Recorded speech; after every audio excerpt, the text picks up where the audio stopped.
Hey guys, what's up? Joe and Lone Wolf Paintball here. We're coming at you with another Geo 4 comparison. Everyone's always asking, they want to see differences in between the guns. So here we are. So we got the Planet Eclipse Geo 4, just newly released. Still got tons of pre-orders to be filled. So definitely appreciate that. Thank you guys. And we got the Planet Eclipse 170R.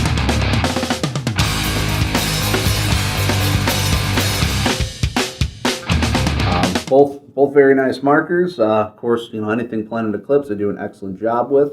But today we're gonna kind of go over some of the main features on these guns. So price point, we got $800, we got $1,200. So $400 difference. So the Geo 4 is kind of geared more as, it kind of falls in the middle of the 170R and the CS2 Pro. Definitely has kind of more of their higher end look to it. With the ASA, the quick removal grips. It's got that kind of CS1 front foregrip style, definitely slimmed down a little bit more though from the original CS1. But so kind of compare these guns. I always start out stem to stern, so we'll go from the barrels.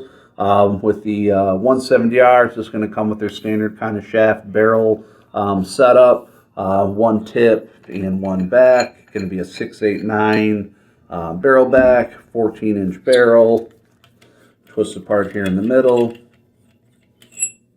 So, bam, that would be your barrel on the 170R. And then on the Geo 4, it's going to come with the Shaft FL kit. So this is what comes on the higher end guns, the CS2s, the Shaft FL. Is a two-piece system, but works a little differently. How they call these inserts. They insert into the tip. So you got your 8-inch control tip or control back, and you got your tip. They're aluminum pro tip. Overall 14.5 inch in length. Other one is a 14. Yeah. So pretty much right about comes in right about the same overall length on the barrels. This one, though, comes with a 6.89 as well. You get one insert. You can buy extra inserts for them.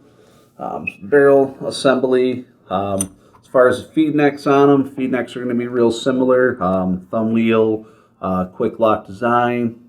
So the feed necks pretty much identical. You got your front foregrips. So both have a quick removal grip. So that slides down. Geo 4 runs on 2 AA batteries. And the Gtek 170R slides down. The 170R is going to run on 1 9-volt battery. So both pretty similar in that regard. The eye, to access the eyes, is going to be slide there. Your eye cover pops off. Eye cover will pop off. And so kind of getting into the eyes, that's where we start to see a little bit of difference. The Geo 4 has the has the wired eyes, so you can see the wire actually running up to it. So those wires will run back, plug into the board.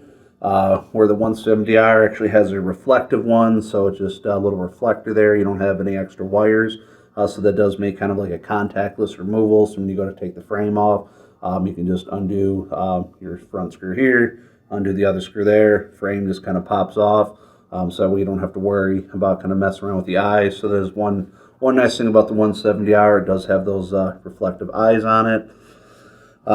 Next up, you can kind of look here, you will have that adjustment, I believe they call it like the FSR on there, so that kind of controls the airflow into the solenoid. You can open that up. Some guys like colder temperatures, things like that. You kind of need to control the airflow a little bit more. So that is one nice feature that is included on here. That solenoid adjustment for the air. So you got that. They don't have that on the 170R. Grips would be the next thing. You got your toolless grip removal, whereas on the 170R, a couple different screws you got to take off, 4 different screws total if you want to completely take your grips off. With the Geo 4, just slide those back, toolless, grips pop right off. Your ASA setup, ASA's got the same one that comes like on the CS2 Pro. Both of these ultimately kind of work the same, do the same job. This one's definitely a little more trimmed down, milled up. streamlined. Velocity adjustments, though, will both be done through the bottom of the gun, right there.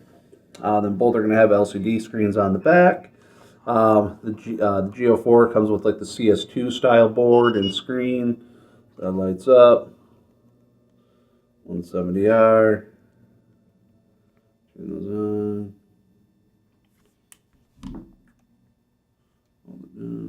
So that's the nice thing about the Geo is you got that quick start. You can just do that quick double tap and it'll turn on. With the other one, you got to hold it down a little bit more. So you got your screen setups there.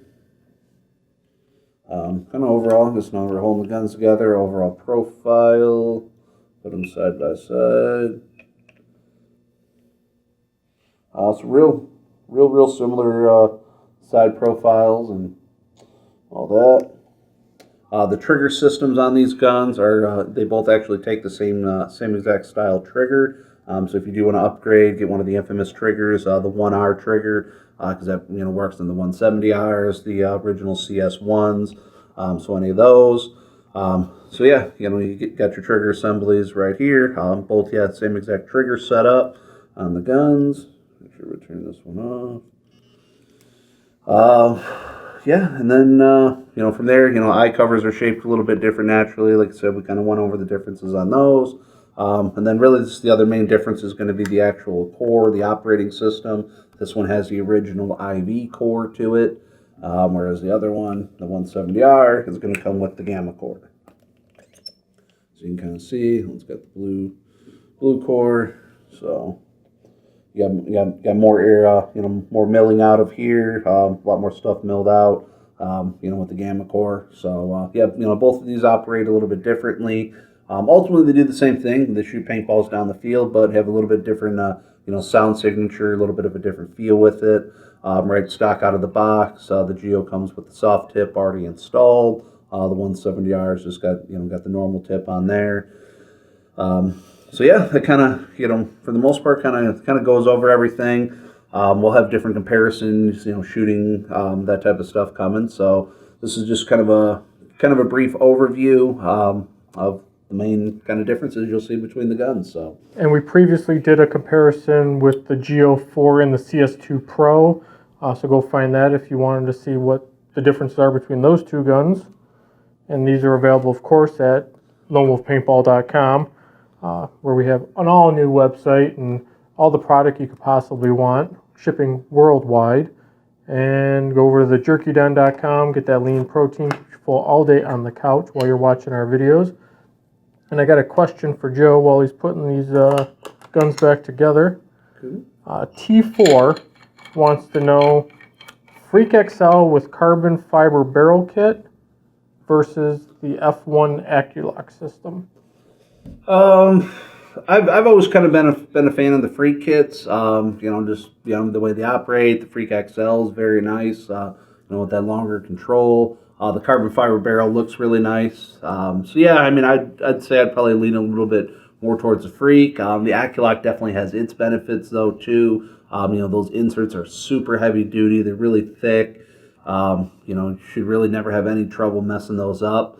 But the Freak inserts though, I haven't really had much of an issue with that, being a problem. But this kind of comes down to what you like the look and the feel of. I definitely been partial to the Freak stuff. It's never let me down, so I'd probably keep shooting the Freak. So. And I would consider how many different kinds of guns you have too. If you get a Freak set, you can get just a different back to adapt to different guns. Yeah, exactly. Yeah, that's nice. Like that carbon fiber barrel specifically that he had mentioned, you can just buy the adapter for it. To change the threads, and it's not one of those barrel adapters where it just screws into another barrel. It's actually made to just truly change the threads of the barrel. So that is definitely one of the benefits of that carbon fiber barrel is you can just buy a piece, swap it out, so you can work it on your cocker, you can work it on on your Lux threaded guns, and you can even use it on a 98 or an A5 because that carbon fiber adapter has that. So definitely get a little bit more options with the Freak stuff just because it has been around for a long time. There's other threads, other compatibility. The Aculock stuff, as of right now, it's kind of pretty much just cocker thread and no other a lot of kind of accessories and things like that. So. All right, there you go. If you got any questions, let us know in the comments below. We might pick yours at random. Make it a good one. Thanks, guys.